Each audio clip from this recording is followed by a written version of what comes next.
Hey everyone, welcome to the Locked On Sports Minnesota Podcast Network. I'm your host, Ron Johnson, for the Friday Roundtable. Yes, it's a Friday, and tomorrow, this is one of the most exciting roundtables I think I've had, because tomorrow we wake up and we go to the stadium for some Vikings versus Giants football in the whiteout. And I've been teasing it, and Unreal. Shout out to Unreal for this. For those watching on YouTube, I'm still not gonna show it because everybody's seen it. No idea, you know it is. But such a tease. But the packaging itself is just awesome. So as we talk about gifts, because this is a gift, gifts we're gonna unwrap. We're going to jump into this podcast, and I'm your host, like I said, Ron Johnson. We got Luke Inman from Superior Sports Talk. We got Reggie Wilson from Care 11. We got Sam Ekstrom, producer of all things Locked On, but also the Ron Johnson Show. Fellas, I want to thank you guys for jumping on a windy Friday, I guess. It snowed the past day or two. Conditions out there are not great, negative 12 degrees yesterday. But how can we warm up Minnesota? We're going to start there. It's two-parter. One, the Vikings win but how can the Vikings make this Christmas season for the fans? I guess that goes hand in hand, and we'll start with you, Luke. The Vikings win if. All week after that Lions loss, the talk of the entire town. I mean, you couldn't read a Viking-related article without seeing, where's Ed Donatell's pass rush? Because this defense stinks without it. Now, last week, back at home, at the bank, we saw them pressure Matt Ryan, make life tough back there again. Hunter and Z, they both got sacks. The pressure and blitz rate, though, it was one of the highest it's been all year. Not a coincidence. So this week, even though Daniel Jones, considered a quote-unquote mobile quarterback, he's been super vulnerable in protection. He's been sacked 44 times. You think Cousins has been sacked a lot? DJ has been sacked 3 more times than Kirk Cousins. He's been pressured the 5th most in the NFL. The Giants' offensive line, not great. The Vikes pass rush, they get to play at the bank for the second week in a row, where they're clearly more dominant when you look at the road versus home splits at creating pressure against the quarterback. So if KOC can do what he does best, right? He can draw up that opening game script, get an early lead, force them to be kind of one-dimensional right out the gate, and just set the tone, the momentum for this game early in the first quarter playing from behind, then I know Daniil, Z, that pass rush, they can get after Daniel Jones, make life tough for him, where he's always kind of struggled just sitting in the pocket under duress and going through his reads with, really, when you look at the wide receiver corps, no weapons to rely on or bail him out. Who's his wide receiver one right now? Wan'Dale Robinson, Daniel Bellinger, not a lot of great options out there. So that's how you win this game Saturday. Expose the Giants' biggest weakness. Take advantage of that loud, hostile crowd at the bank Saturday afternoon in this whiteout game. Should be pretty fun. You got Reggie. Yeah, I mean, I agree with everything Luke said. I think they need to make Daniel Jones look like Daniel Jones. He's had a bit of a resurgent year. I don't know if you want to call it resurgent. He says things are kind of making more sense now in the offense. I think he needs to talk to Zach Wilson about that. But I think they need to make him look like Daniel Jones. I think the problem is, over the last few weeks, Colts notwithstanding, but they make these quarterbacks look like Pro Bowlers. When the Patriots came into the bank, Mac Jones hasn't looked that good all season, and he hasn't looked that good since. And so that defense has been vulnerable to give up big plays this season, and they're coming off a game where they only gave up a touchdown to the Colts. And so I think they need to kind of get back to that blueprint, some of the blueprint that we saw earlier in the season. They need a turnover. They need some sacks to try to keep this Giants offense just in the ground. They only really who's the one person that really scares you about their offense? Saquon Barkley. That's about it. And so it's like, if you go ahead and stabilize Daniel Jones and you don't make him look like an all-world quarterback like we saw with Jared Goff, like we saw with Mike White, like we saw with Mac Jones, Dak Prescott, like all those games that we saw in a row where they made the quarterback just look like just incredible.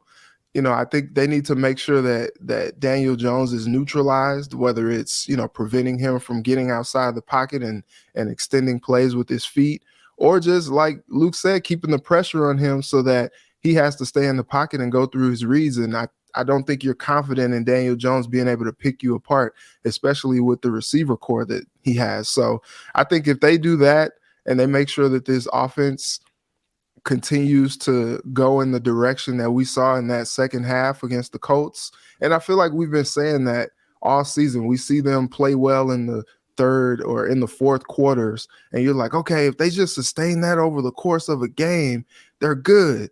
But we haven't seen that. They continue to be inconsistent on the offense. And so if they can finally try to get that going, they should be okay. But I think it's a little scary when you think about some of these exhilarating wins that they've had. The one that I'm thinking of is the Buffalo win. They went out, did the unthinkable, beat Buffalo, came out the next game and got their tails whooped by Dallas. So I think hopefully they didn't empty the clip too much in this game against the Colts so they could come out and actually compete against the Giants on Saturday. What you got, Sam? Yeah, I think the key is run game here. And I'm going to piggyback off what Reggie said. Here's an exercise we did on the football party yesterday. Name the top 5 yards from scrimmage players for both these teams. So for the Vikings, it's Jefferson, Cook, Thielen, Osborne, Hawkinson. You like all 5. All 5 can be explosive. Look at the Giants. Barkley, Slayton, Daniel Jones with his legs, Richie James, and Wan'Dale Robinson. Who's the only person that can beat you? Saquon Barkley. So if you stop the run, you're going to be fine. And on the offensive side of the ball, Ron and I talked about this week. Giants giving up 5.4 yards per carry on the ground. That's a huge number. Last in the league. Get Dalvin Cook going, control the clock, extend some drives, and don't let Saquon beat you. I think it's pretty simple. Just win the battle in the run game, and the Vikings are going to be 12-3. Well, this is where I go with mine. It's real simple. If the Vikings want to make the fans happy, one, you win handedly. Like you win by at least 10 points so that down the stretch, it's not one of those, oh my God, sit on my hands, I can't leave the stadium, this is going to be crazy. Or we are about to have another comeback for all of history. And I get Kevin O'Connell wants his first season to be a movie because we keep hearing Cam Dancer say it's a movie. We saw the players that were on the field talking about it's like a movie. Stop with the movie. Like the movie's already written. Just go win a Super Bowl now. Like stop trying to make every game. So when people watch this 20 years from now, they're like, oh my God, there's no way they beat the Colts. Oh my goodness, there's no way they beat the Giants on Christmas Eve. Like, okay, stop that. Let's kill that narrative now. But here's how if they win this.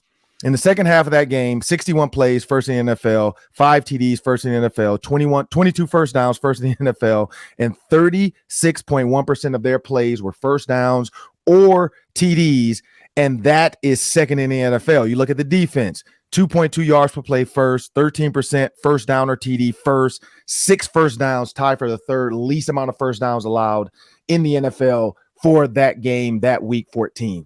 The defense has to replicate it. I don't know how. I don't know if it's the energy. I don't know if KJ Osborne needs to catch the first pass and get loose, but they got to replicate it. That's how they win this game. The defense has to show up. They cannot allow this to be a back and forth battle with Daniel Jones because he's only thrown 4 interceptions, so they don't allow him to be in bad situations. So that's the key right there. Real easy. And don't hate on Darius Slayton. Darius Slayton can get it done when he wants, Sam. I don't like to hate on receivers. But we're gonna move on. We're gonna move on, people. Make sure you remember Amazon Fire, Roku. You can download the app. If you go to your TV, just hit the search button. Go to Add Apps. Search Locked On Sports Minnesota. Hit download. It's going to be right there in the screen. Nice little cute box. Or if you're on the Amazon Fire, you can scroll over and see it. Boom, click it. You have our show. And now we have a word from our sponsors. BetOnline.net. We've been tracking the Vikings-Giants line all week at your number one source for sports betting info, stats, news, and analysis, where you get the latest odds and the latest trends. Vikings started the week 3.5. Then it went to 3. Then it went to 4. Then it went to 4.5. It's been bouncing all over the place. What is it today?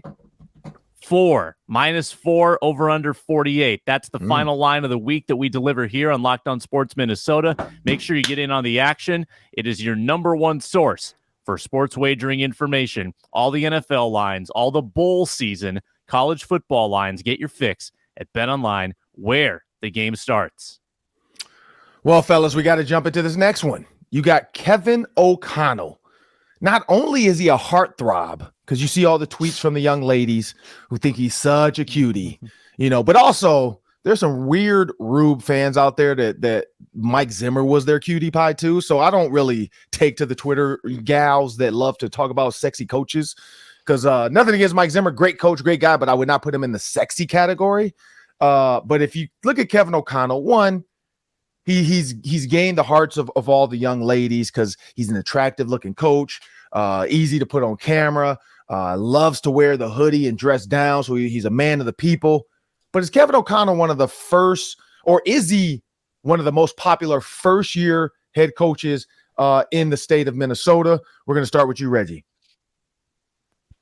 What do you put him up against? Maybe like PJ Fleck, maybe, when he Fleck, first came, rowed the boat, Yeah. I'm the newcomer here, so like I don't have the history that some of you guys haven't been here for a while, but it's big as anything I think I've seen in a while. Like when I got to Cincinnati, they hired Zach Taylor with the Bengals, and it was like, okay, this guy just went to the Super Bowl, and it's exciting, and this dude's gonna have this offense humming, and infuse new life after 16 years of Marvin Lewis. It kind of feels like that, but I think even more so here because some of the fans in Cincinnati have turned on Zach Taylor already. So I think he's probably the most popular that I've seen in quite some time, and I think it's only growing, especially as the Vikings keep winning, especially as they keep showing all these post-game speeches in the locker room. People are even more endeared to him, and he just seems like a fun guy that people like and enjoy playing for. And I don't know that you can say that about a lot of the other coaches, but like I said, you guys will be able to say more than I can about some of the other coaches here in Minnesota history. What you got, Sam? Yeah, I mean, Reggie's right. You kind of can only judge off your own experience. So, I can't really speak to how popular Dennis Green was 30 years ago when he got hired, but he had a playoff team his first year, with his charisma. I'm sure Dennis Green was extremely popular as well, but it just feels bigger when it's a football coach doing this, right? Like Rocco Baldelli had an unbelievable first year for the Twins. That was the Bomba Squad year. They thought they had World Series opportunities. They won over 100 games. And I definitely think that people thought Rocco Baldelli was hot too, in kind of like a scruffy dad way. He had those good, balding, bearded looks. But Kevin O'Connell takes it to a new level just because of the vitality of the Vikings in this market. And I think just the way he handles everyone is appreciated. He has that positive nature. He hasn't let this team ever get into a losing streak. I mean, when do coaches get criticized? During losing streaks. Correct. He's never lost more than one game consecutively. There's been so little to knock him for that it's hard to, there's really not really a blip on the radar. I will say though, I mean, with Baldelli, people turn fast. Just because you're hot, it doesn't mean that you have favor forever. We're in the honeymoon stage. People have already turned on Baldelli. So if things go sour in 4 years, I don't think O'Connell's dashing looks will save him. But right. He's a pretty popular dude right now. Sam, you're gonna get all kinds of hate mail too by dads, because you came off the top rope on balding dads. I just want to let you know that. I said he was hot. I said he was hot in a balding, bearded dad way. Can we clip that and make sure we have that on loop? Because I want to play that little soundbite back whenever I'm having a bad day. Giants defensive coordinator Wink Martindale, he said, I'm a blue-collar guy going against Harry Styles. So, Ron, you talk about a movie, what the Vikings got going on this season. When they make the Hollywood script, the movie for the Vikings this season, I think Harry Styles needs to be playing Kevin O'Connell in that role. But Sam's right. I thought back to Denny Green in 92. He took over for Jerry Burns, who went 8-8 his final season. Very similar to the 500 team Zimmer kind of left KOC. Denny went 11-5 his rookie year, lost first round of the playoffs, but kind of jumped out to me for rookie coaches just based off success, not so much popularity. popularity. You mentioned Rocco Baldelli. How about Ron Gardenhire took over for Tom Kelly in 2002? He went 94-67 that year, won the Central Division. Remember, they beat the Oakland A's the first round of the playoffs, which if you remember, that was the Moneyball team. So they were playing with a little bit of magic. They ended up losing to the Angels in the pennant, but still, that was an incredible run by the rookie Twins head coach there too. Kind of rivals what KOC has done this season, in my opinion. So that's like 1 and 1A in my book. Again, kind of pending how KOC finishes the season. That's going to kind of determine how we view his place in history as a rookie head coach in Minnesota. But again, both you guys are right. Like, certainly so far so good. And I think he's exceeded the expectations we had this offseason when they dubbed it, him and Kwesi, kind of this competitive rebuild. We didn't really know what we were going to get. A little side note too, like, I don't want to downplay what he's done this year. It's been outstanding start to the KOC era. But this surprised me a little bit. Rookie head coaches in the NFL having early success making the playoffs, not that uncommon, actually. The past 6 years, there's been a rookie coach to make the playoffs. Sirianni did it last year in Philly. Stefanski did it in Cleveland in 2020. LaFleur did it in 2019 with Green Bay. Granted, he had peak Aaron Rodgers. Frank Reich did it with the Colts in 2018. Sean McDermott in 2017 and Ben McAdoo in 2016. Problem is, when you look at that group, outside of LaFleur, again, who had Rodgers during his prime that year, they almost all lost in the first round of the playoffs. And I know a lot of experts don't really have the Vikings going deep this year in the postseason. So that's just something to keep an eye on, something I found and thought that was kind of interesting. Yeah, for me, I'm going to go with, I agree with that, Luke. It's the wins. If he doesn't win, I don't know if he's that popular. And I know those go hand in hand, like, can a popular coach, but I do personally feel like I do feel like there's coaches out there in this world that even if they come in and don't win, their popularity still is there because people believe in like what they're building. And that's why I look at PJ Fleck. Like, even though PJ Fleck didn't jump out like, oh, we're 10 wins straight out the gate, like, PJ Fleck was very popular because of the roll the boat. Like, when you and when you come from like a Tracy Claeys era to PJ Fleck too, it's an easy transition. It was already a coach that nobody was like, this guy's not a head coach. Same with Jerry Kill. I mean, think about Jerry Kill. People loved Jerry Kill when he came in because Tim Brewster was so bad. Like, Tim Brewster was so bad that people could not wait to get the old balding, bearded coach, as Sam would call him. But when I look at like true popularity, it's tough for me personally as a football guy to look at some of these other coaches. Like, I think, what's his name who passed away for the Timberwolves? Flip Saunders. Very Flip popular. Saunders. Yeah. He was extremely popular when he first took over as well. So I think there are certain coaches that kind of grasp that bravado because of who they are, like Lindsay Whalen with women's basketball as well. Like, Lindsay Whalen, people loved her and she didn't win out the gate, and people, because she's a Hall of Famer, not just Gophers, but basketball, like all of basketball. Naismith, Hall of Famer. Like, she, is another one where they are patient with her, allowing her to get what she needs to get. And I think that's the key. So Kevin O'Connell, we'll see. Like, if he just all of a sudden wins every year, we'll never know. But it'll be interesting to see after he loses one season or has a subpar 8-8, kind of start to a season, and then he has to win one game to be, 500, kind of like, or over 500, like Tomlin seems to do every year. Then we'll kind of see how the fans really take to Kevin. Because when you're winning, everybody loves you.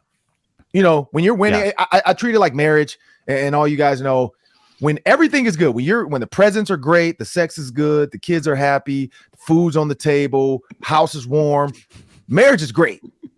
But the minute like a kid is doing something bad, or they won't go to sleep, or there's sickness, or the schedules are so crazy, you guys are running around with your hair cut off or with your hair on fire, then you're like, is this a good marriage or not? And that's what you saw through COVID. Like, a lot of people found out, like, hey, this marriage ain't as good as we thought it was.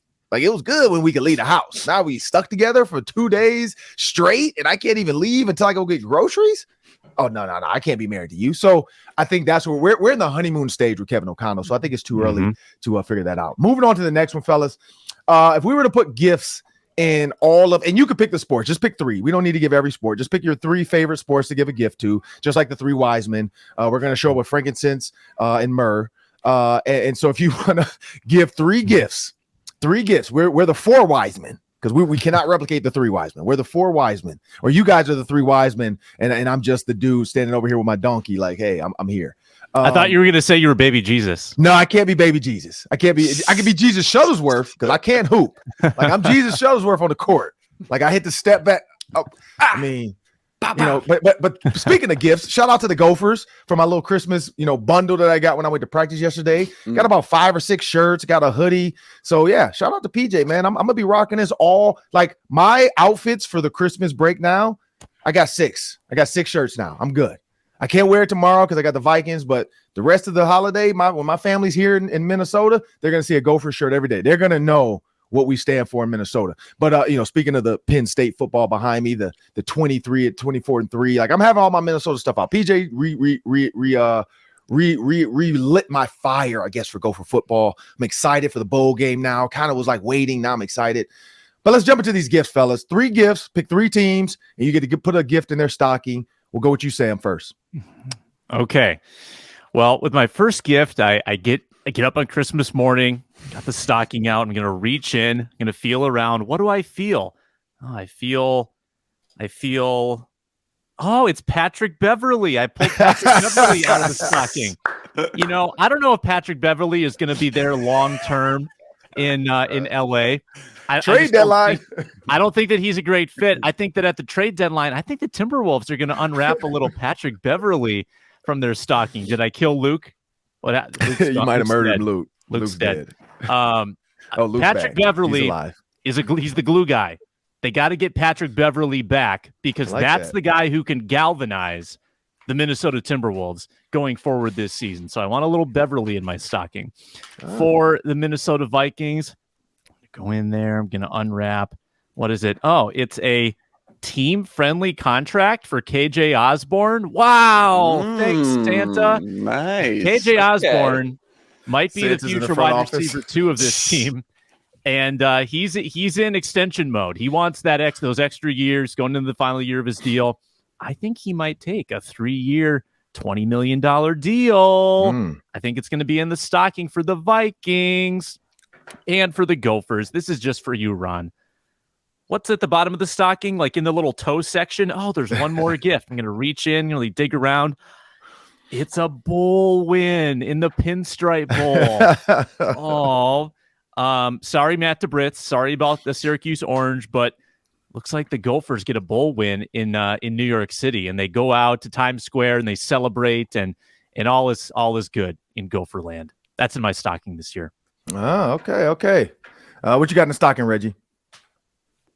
So I took a different approach, and it's a game, so I guess I can kind of do what I want. So Yeah. What you want? I dug in the stocking, and you know what I found? I found a trip out of the first round of the playoffs for the Twins. How about that? How about that? It's been so long. It's been so long since they've experienced something like that.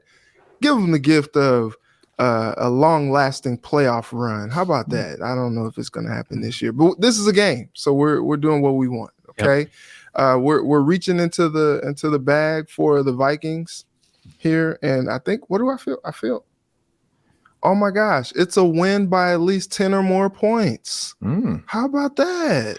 Wouldn't that be something to just deliver for all of the fans who, the weather outside is frightful. The games don't have to be all the time, just give them something to really enjoy, where they're just pouring them back, in the fourth quarter. They're good because the Vikings are up by 15, 20 points. It's great. Just great times bringing in for Christmas. And then the third, and this is really kind of overarching here, but I'm reaching in my stocking, and I think I found what.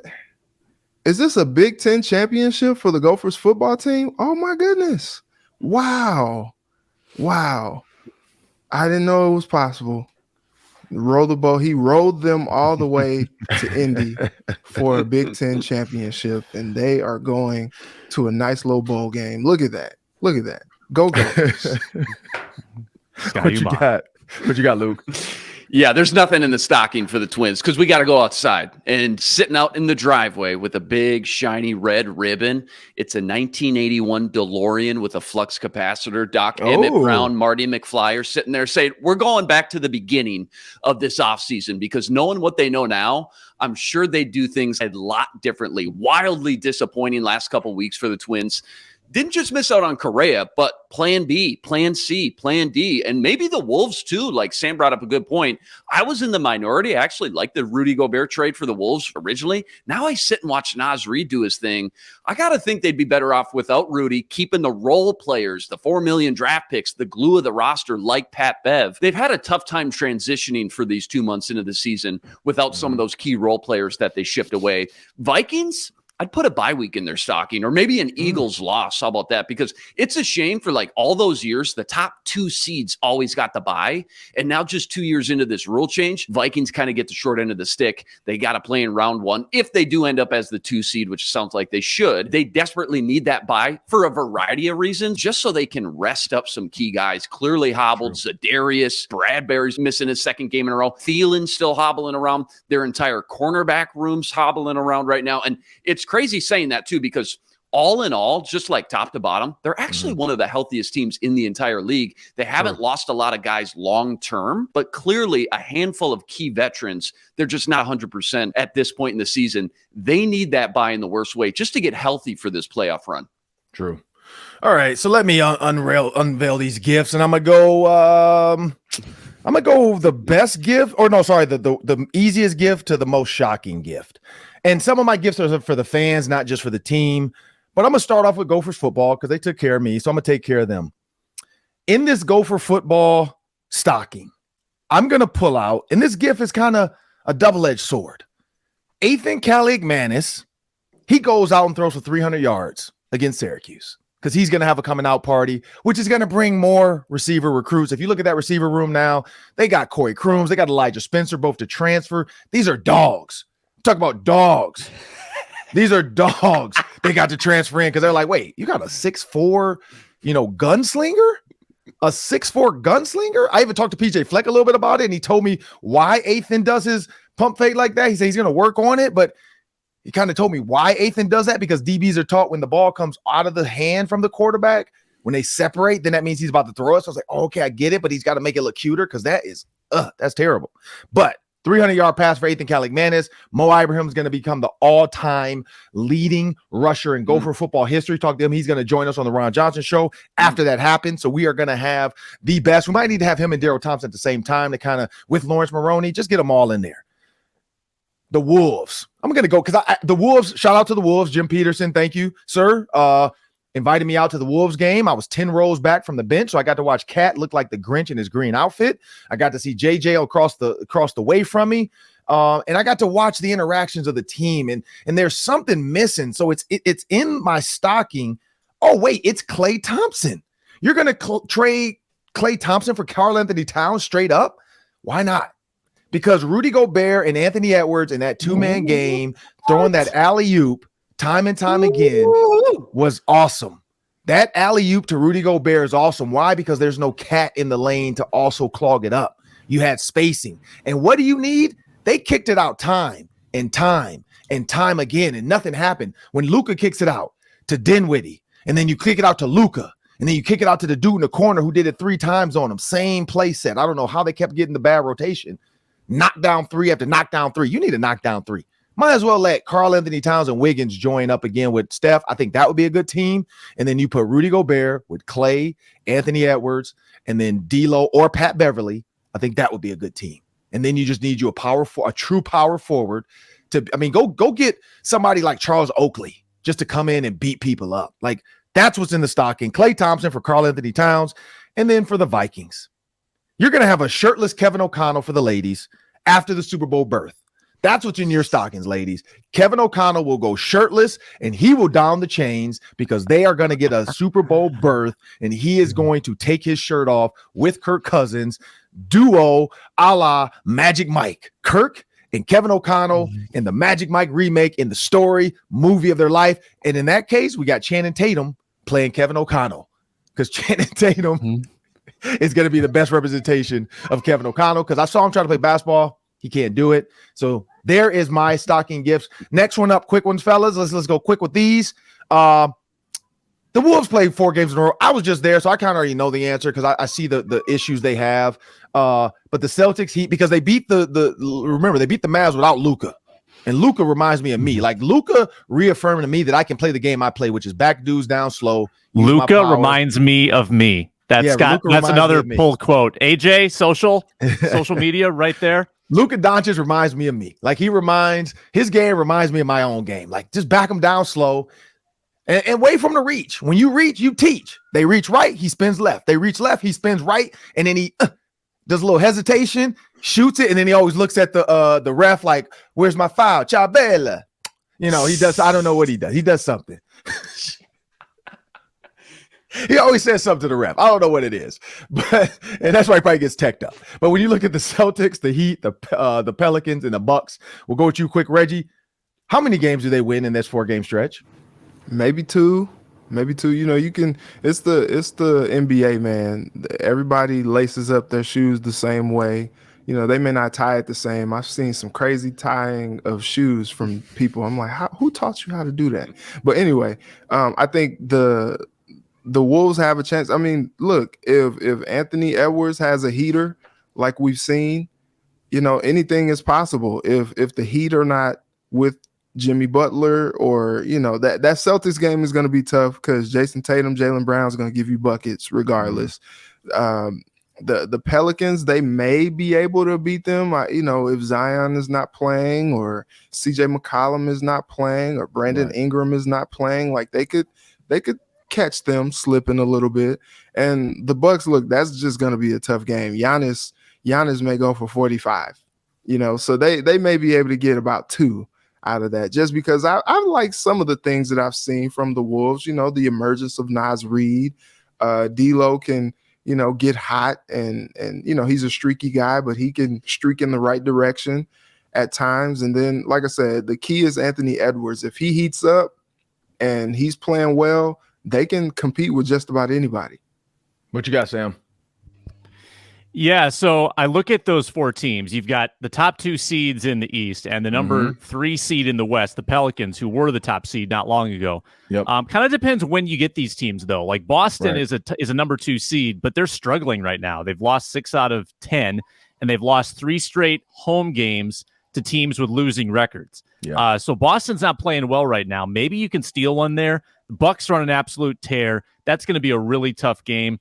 The Heat have been treading water all season. I think that's winnable. And the Vikings, the Wolves seem to play well against Jimmy Butler for whatever reason. Like, I don't know if that's the cat influence, but whenever they meet up with Butler, like, the Wolves actually have the better end of that rivalry. So I think maximum of 2, like Reggie said.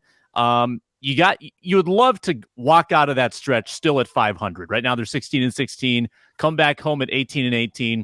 At some point here, the Wolves are going to go on a streak, whether it's a winning streak or losing streak, could decide their season. Like, if they lose 7 straight, it could be lights out. And if they can get some wins built on top of each other and actually get into the playoff picture, it could change the whole trajectory. So we're getting to that halfway point of the season. Wolves need to string some. Luke. Yeah, listen, Wolves are a 500 team, literally 16-16. They're going to win 2 of the next 4 because this is what they do. And I know the teams they're playing, they're some of the best in the business right now, but this is what they do. This is their brand. They surprise you every now and again as soon as you want to write them off. They've beaten the Grizzlies this year, Pacers twice. They've beaten the 76ers. They're 18-12. They beat the Cavs. They're 22-11. They have this ability, kind of frustrating at times. They seem to like to play up or down to their competition on any given night. And I think they'll surprise some people this week. They'll steal 2 games from 2 really good teams. Which 2? I got no idea. That's what makes it fun. Ant's going to take over, like Reggie said, 1, if not 2 of those games. I'm just kind of speaking it into existence right now, guys. But Wolves win 2 of the next 4. Continue this kind of 500 middle of the pack ways this week. Doesn't matter the team. Doesn't matter the venue. I look at their stats: 9-8 at home, basically 500. 8-9 on the road, 500. 4-4 in the division, 500. It's a 500 team across the board. They're even 5-5 in their last 10, and that's including some really good teams they played along the way. So you can't make it up. That's just who they are. That's their brand. Don't fight it. Just accept it. Close your eyes. Wolves are going to win 2 of the next 4. Continue this 500 theme. You can vault me on that, Ron. You just watch, Ron. Vault me on that. Play this back. I will. I think 1 of 3. 1 and 3 is what their record will be. And now I will, and I preface it this way. I feel like they can beat the Pelicans because of size and the way they play with, like I said, watching them play the Dallas Mavericks. I think they have a really good formula. I don't feel like the Pelicans have a dot the eye shooter that can really hurt them. Like CJ McCollum is more of a streaky, he's going to drive, he's going to go. Yes, he has the ability to shoot, but that shooter with the Blazers when they were together was always Dame Lillard, and we know that. CJ was more of a get to the bucket type of guy. What throws me off too, and this is off topic, Walker Kessler leads the league in rebounds. Malik Beasley leads the league in steals. So again, they have to find people to be able to do that. And we know that Gobert can get rebounds. We know that D'Lo is not your defensive guy. And so who can come in and be the defensive guy? Because when you look at all the teams they're playing with Jason Tatum, like you said, Jimmy Butler, you got CJ McCollum, and then of course you got the Greek Freak. Like, those are all teams that have a superstar that you got to figure out, where when you look at the Wolves, I don't really think people consider Ant Edwards a true superstar just yet. So that's why I lean towards the 1 and 3. I just personally, as an outside fan, looking at, like, watching them firsthand against the Mavericks and how they struggle defensive rotations, like, those are all teams where if you mess up the rotation, they're going to kill you. Like, they're going to absolutely destroy you. And we know what the Bucks can do. We know what the Heat can do with their scores. Like I said, Celtics, that could be the one because they are struggling. And they always are weird to me. Like, they've been weird ever since LeBron beat them. Like, they've never really gotten it together. Like, they just can't get right. Like, ever since LeBron beat them and came back, like, it's just like they can't get right. So I go 1 and 3. That's just where I see it. Hopefully, we'll see. Who knows what Cat's going to be. You guys are overthinking it. Forget about all that. Just close your eyes. You don't even need to watch it. They're going to go 500. They're a 500 team. Okay. Well, forget about Jimmy Butler's numbers and CJ McCollum, the Pelicans side.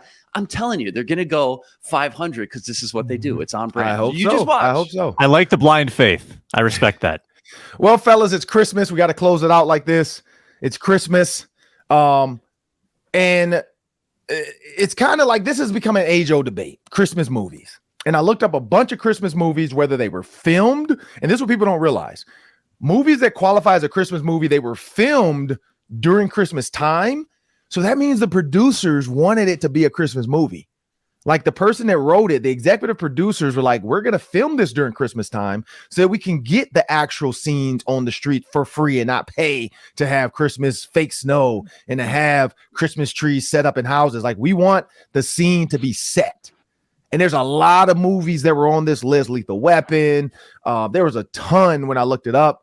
And I think Lethal Weapon is a Christmas movie too, but that's just me. There's a tree, whatever. Riggs comes dressed out in the, hey, but we're not going to go there. Mel Gibson, Riggs. he definitely Riggs. was, yeah, exactly. Riggs. Too old for this. But when you look at the movies, I sent you guys a list of movies, and we're going to go one by one really quick, just quick takes. We don't need to stay into it all because we can argue this all day. We know this. We're going to go backwards because this is one oldie but goodie. Some people might not remember this movie, but hopefully the older people listen to the pod, remember this movie. Trading Places. We're going to start with Trading Places. Is that a Christmas movie or not? Start with you, Sam.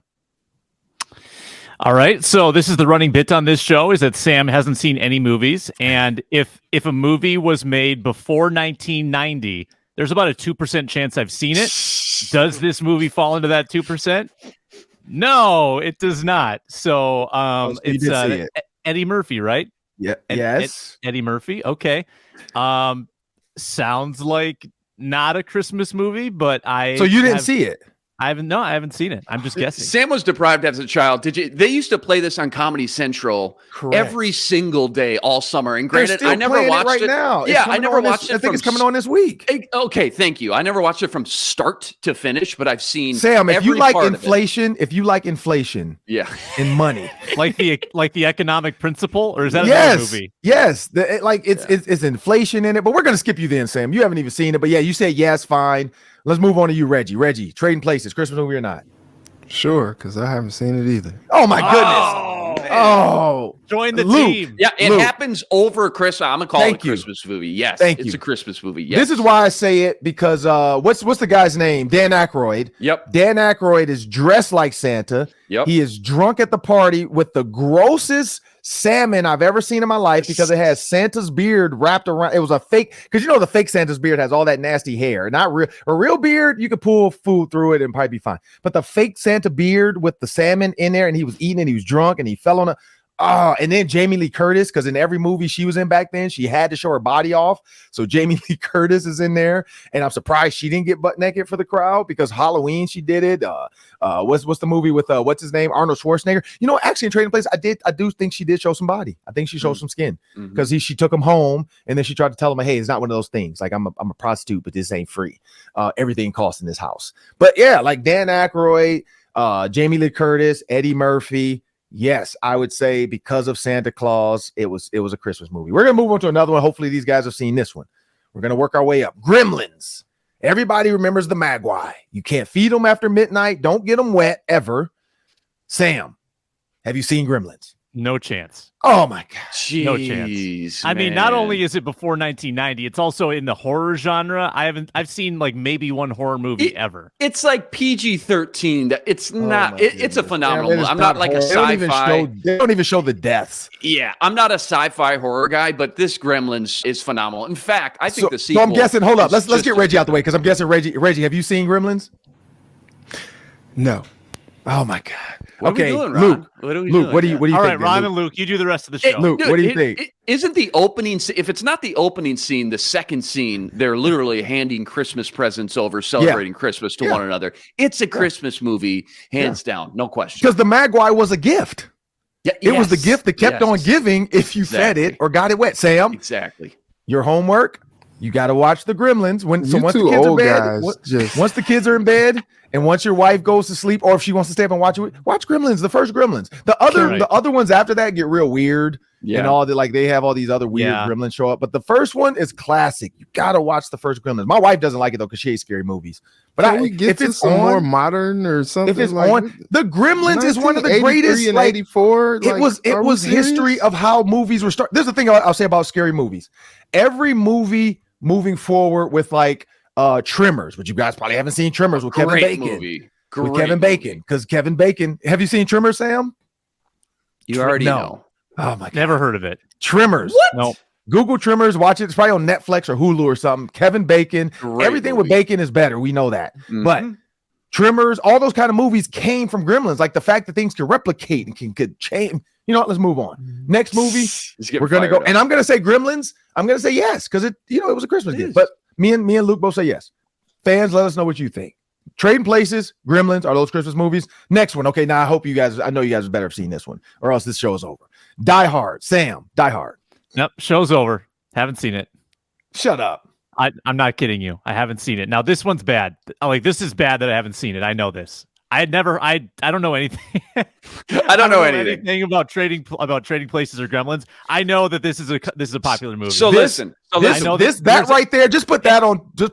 We got to put that on Twitter and Instagram. That part right there, where Sam has never seen. I was going to say Hard. we got two phenomenal clips from Sam today. I said he was hot, screaming. I said he was hot at the top of his lungs, and then I know nothing. Okay, I'm a little embarrassed. Okay, Reggie, have you seen Die Hard?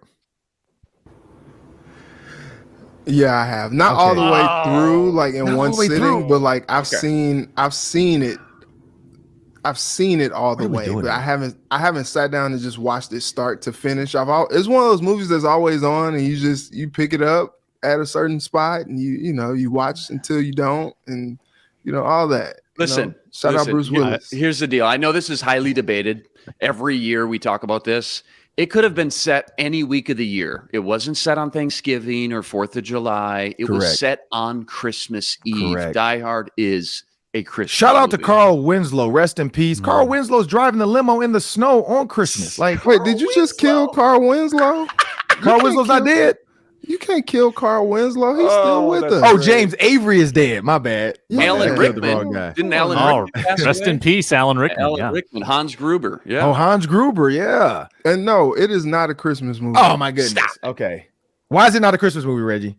Because it doesn't even give you the Christmas feels. Like the reason why it's considered a Christmas movie is because it was set to Christmas Eve. But like when you think Christmas movie, you think, you know, gift giving, you think Santa Claus, you think the magic of the season. No, man, that's not. It's a he movie. saved the world. Yo, that could have been any freaking, like Luke said. Luke, you just argued away from your point. What? That could have been set in any given day of the All right, year. we got 2 minutes. We got 2 minutes before we got to get out of here. Good point. Luke, what you think? Christmas movie or not? Die Hard? Yes. Oh, I already said 100%. It's set on Christmas Eve. They could have picked any other day or holiday. If it wasn't for the Christmas tape, he doesn't. There's no way to have the gun behind him. See, there you go. There's a lot of nods to the holiday itself throughout the movie. Like there's a tree in the lobby. Exactly. There's presents. Don't fight it, guys. Come on. He even says like his lines are like Christmassy when he kills people. Like, come on. All right, next one, last one. The greatest old ever. Everybody better seen this, or you're suspended from the pod for a week. Home Alone. Sam, is it a Christmas movie, and have you seen it? I've seen it. Thank you. I've seen it multiple times. I was going to walk out of here all the way through. The greatest Christmas movie of all time. I can take my hood off now. I mean, I know there's no debating about this one, but I just want to say It's a Wonderful Life is the best Christmas movie of all time. That Great being movie. said, Great movie. Home Alone is, I'm not sure what the debate is. Because it seems like it, like, again, was filmed around Christmas time. It leads up to Christmas Eve. The family comes together for Christmas. I think it's definitely a Christmas movie. Yeah. But that's the thing. That's the same. So just like you said, Christmas Eve, Christmas themed. The Die Hard movie starts off with a company Christmas party. Like it's the same thing. Yeah. And see, I can't compare. And I'm pretty sure he like wears a Santa outfit at one point in the movie. Like Mel Gibson dresses as, or like has to put on the Santa pants or something. Like, let it go. Just let it go. It's a Christmas movie. Let it go. It's a Christmas movie. Let it go. Home Alone. What do you think, Reggie? Home Alone. Look, my mom would say It's a Wonderful Life. Also, they watch it every year. I'm like, y'all have watched this movie for the past 50 years. It's so good.